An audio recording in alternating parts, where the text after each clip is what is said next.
Hello दोस्तों, अनमोल सदाबहार कहानी में आपका स्वागत है। आज की कहानी है भूतिया कुर्सी की कहानी। अगर आपको ये कहानी पसंद आती है तो प्लीज़ इस चैनल को लाइक कीजिए, शेयर कीजिए और सब्सक्राइब कीजिए। पुराने समय की बात है। रामनगर नाम का एक गांव था। उस गांव के पास एक घना जंगल था जिसमें राजू नाम का तांत्रिक रहता था। उस तांत्रिक को अपनी तंत्र विद्या पर बहुत ज़्यादा घमंड था कि वह जिसे चाहे उसे अपने वश में कर सकता है और जिसे चाहे उसे मार सकता है। गांव वालों को यह बात पता चल गई कि राजू तांत्रिक अपनी तंत्र विद्या का इस्तेमाल करके गांव के युवकों को एक एक करके अपने वश में कर रहा है और कुछ समय बाद ही उन्हें मार देता है।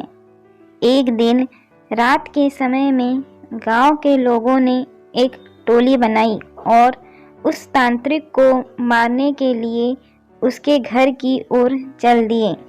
जैसे ही वह सभी लोग उस तांत्रिक के पास पहुंचते हैं तो तांत्रिक उस समय अपनी तंत्र विद्या में लीन होता है और तभी गांव के लोग उसे मिलकर उसकी कुर्सी से बांध देते हैं और आग लगा देते हैं।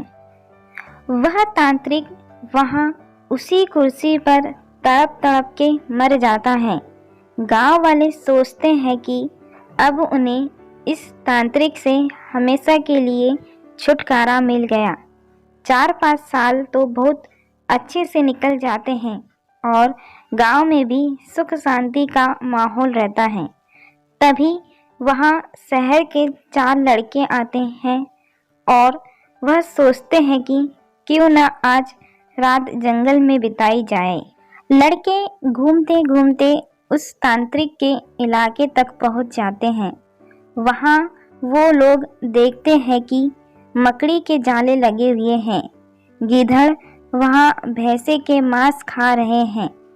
उनमें से एक लड़के का पैर उस कुर्सी से टकराता है और वह देखता है कि यह कुर्सी में कुछ अजीब है।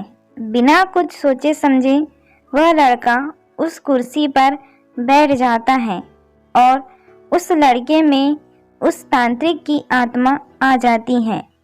आत्मा के आते ही लड़का जोर जोर से चिल्लाता है, अब होगा मेरा इंतकाम पूरा। अब मैं इस पूरे गांव को जलाकर नष्ट कर दूंगा। बाकी के 3 लड़के इस दृश्य को देखते हैं और वापस गांव की ओर भागते हैं और गांव के सरपंच को यह सारी बात बताते हैं। सरपंच गुस्से में आकर उन लड़कों की डंडे से पिटाई कर देता है और बोलता है कि तुम्हें किसने बोला उस जंगल में जाने को और उस कुर्सी पर जाकर बैठने को। लड़के माफ़ी मांगते हैं और अपने दोस्त को बचाने की तरकीब पूछते हैं।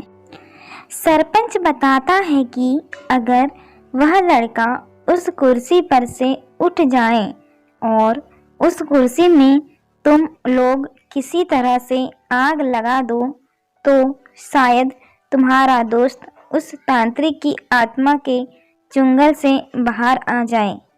इतनी ही देर में वह लड़का तांत्रिक की कुर्सी के साथ उड़ता हुआ गांव में आ जाता है।